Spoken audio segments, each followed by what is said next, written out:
say in a rocket launch, 90% of the energy is used in the first 11 inches. So to get this thing started, to generate what I want to generate with and for you, is going to take some energy, but more particularly it's going to take a certain kind of listening. A listening that I have to develop in you so that you hear what I have to say with less prejudice and emotion than you usually listen, particularly in the situation that's going on for you now. Because your future isn't going to turn out like you thought it would. So we will see as we go through this process together that there is a particular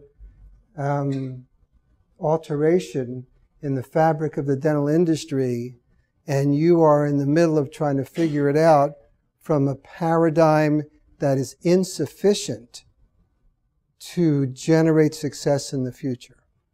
So there is a view that you have, as we will see, that what you have is what you want to hang on to. Yes? And you don't want to give that up because what you've created for yourself is working pretty well. But now that it's getting confined to a 15 to 30% reduction in the third-party element, there is a trajectory now that will not yield the kind of economics, wealth, and future that you had planned for. So there's a change that you have to adapt to. And no one likes to change, particularly dentists. I had my house appraised 5 years ago for $1.2 million. I put it on the market and it couldn't get more than $695. The future changed. What are we going to do with our practices to increase their asset value so that they're transferable in the future? And more than likely, some of you youngins, that means 30 and below, and 40 and below, the asset value of your practice is going to decrease over time, not increase as it has previously. What are you going to do? These are the questions that we'll be engaging with tonight as you look at this future, and this future is not what you planned. Pretty clear so far? So I know that most people are not coming here welcoming with open arms, because what I'm about to talk about is things that you do not want to hear. It's interesting because corporate was always a kind of side that I never had to talk about over the last 20 years, and I did a lot of corporate work, and it never came up in dentistry. It never was a subject to be addressed in dentistry. But over the last 5 years, particularly last 5 months, it's become a melding of the two. And we're about to offer an entire spectrum of programs for dentists to be able to succeed in a corporate environment. I know that most of you are mildly upset. Yes? Moderately upset. So there's 3 causes to an upset. One is unfulfilled expectations. Many of you thought that the way dental practice would go would be in a particular vector, and at some point the asset value of the practice would be significant enough. You'd get your associate, you would do your partnership, you would transition out, and then you would go to Sun Valley. And that's kind of how it would go, right? And so that's an expectation that you had. And that expectation, in my particular view, and I'll be real clear about this, it's only my view. This is not the truth. This is how I see it. And you at some point will have to decide what you will choose to believe in as you leave this room. Because you will need to make certain choices that will impact your future. So clearly, if you're upset because one of the particular elements of an upset is unfulfilled expectations. The other is a failed future. I mean, the future is not going to be the same as you anticipated. It's just not going to turn out that way. I don't know what the level of third-party influences in your practice, how much WDS do you have in your practice? What percentage do you have? 20%? 40? 40? Or more? 50?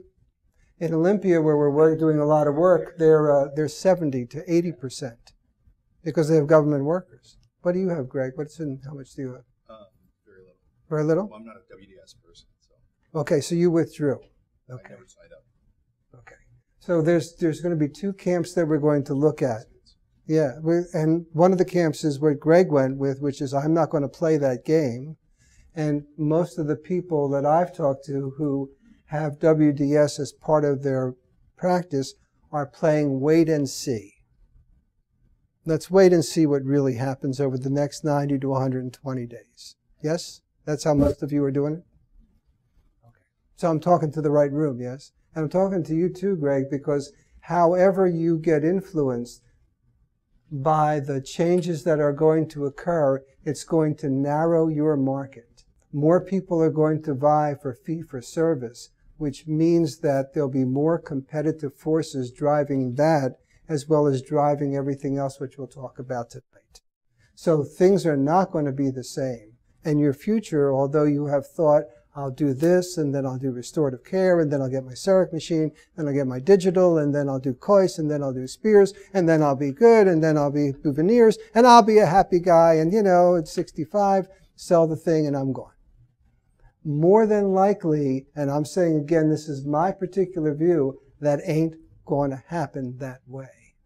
And then lastly, the other part of an upset is undelivered communications. When WDS Delta announced that it was taking a 15 to 30% cut in your reimbursement,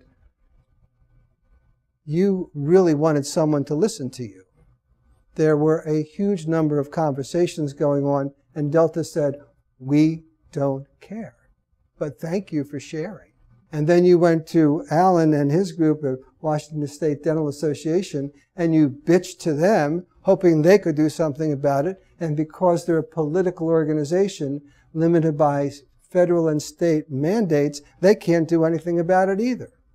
So no one was listening. So then you went to your study groups, and you went to your clubs, and you went to your drinks or wherever you went, and you bitched about that and complained and, it's, all of that. But the issue really here is you have undelivered communication because you have no one who is willing to listen to you except your colleagues who are in the same boat as you. So you have unfulfilled expectations, you have a failed future, and you have undelivered communications, and all of these elements generate an upset. And so when I'm speaking to people, although they're calm and they've had their wine or their beer, I know that I'm speaking into a listening of an upset. And when you're upset, your capacity to make smart choices and good decisions is diminished. This is Lao Tzu, who said 2,500 years ago, everything changes. And everything is changing. It just happens to be changing around you. We live in a cause and effect world. So what has occurred is that there has been a pronouncement by Washington Delta, and most of it had an effect on you. What did you do when you heard the announcement? What was your reaction? What did you do? But the effect turns into a cause. Right now you're paused. It should say not caused, but you're at pause. But there's going to be an effect in about 30 to 60 days when you get that check from those guys. When you take a look at your receivable, when you take a look at your discount, when you take a look at your write-off, when you take a look, there's going to be sticker shock on that one. Now, when the economics change, ordinarily in a major business structure, you change your structure to more adapt to the economic change, not hoping that the economics get better to fix it. So, cause generates an effect, which produces action, and there are consequences. You let people go, yes? Okay? And your vendors are now being squeezed by you? Yes? Okay? So every time there's an effect, it produces another action, which produces a further consequence. So every time you do something, it has a consequence. And the direction in which your consequences are leading may in fact not, I don't want to use a frightening word, but may in fact be taking you someplace that your chances of success are decreasing. Just maybe. There's a guy that I really honor, and his name is Viktor Frankl, and he was in the camps and during the Holocaust, he lost his entire family, but he wrote an incredible book called Man's Search for Meaning. And what he discovered, and I'll read this quote, is when we no longer are able to change a situation, we are challenged to change ourselves. And that's really the fundamental issue here for me. You know, I have clients, and I have some kind of view of this future, which is my view. Again, you can take any view you wish. That's totally up to you. But I know that something has to occur within my clients to be able to capture the opportunities that the changes are allowing to occur. And if people can make these changes within themselves, they'll be able to, at least in my view, be highly successful in this future. Now, what are those changes? And that's what we're talking about tonight. And are you really willing to do something other than what you're ordinarily doing now? That's the real question. Are you really willing to change to accommodate this change in the industry? Because what Viktor Frankl showed is that you have a choice. You have a choice on how you're going to react to this future as it comes at you. Who do you need to be, and what do you need to do in order to make the right choices to be able to succeed in this future? And right now, where you are in this whole game is called, I don't know. In fact, you don't have a clue. You're hoping this goes away like managed care, like everything else happened in the 80s or the 90s. It's going to disappear and something magical is going to happen, and it's all going to go back to the way it was.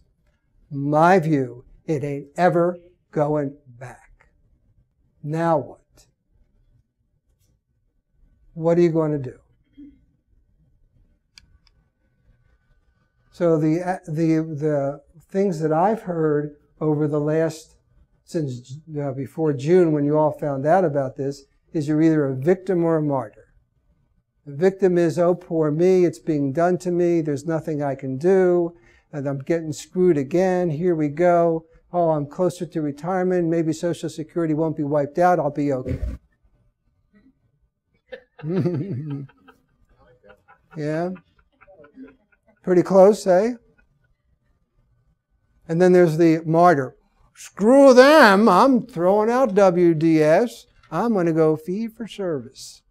I don't need that, and I'll make it over there. I'm okay. I'll fall on the sword, and I'll be okay.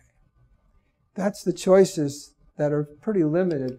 I say that there are other choices and other possibilities out there. But you will need to change. And are you really willing to change who you are and what you do? That's going to be the ultimate challenge that you'll have as you move into this future.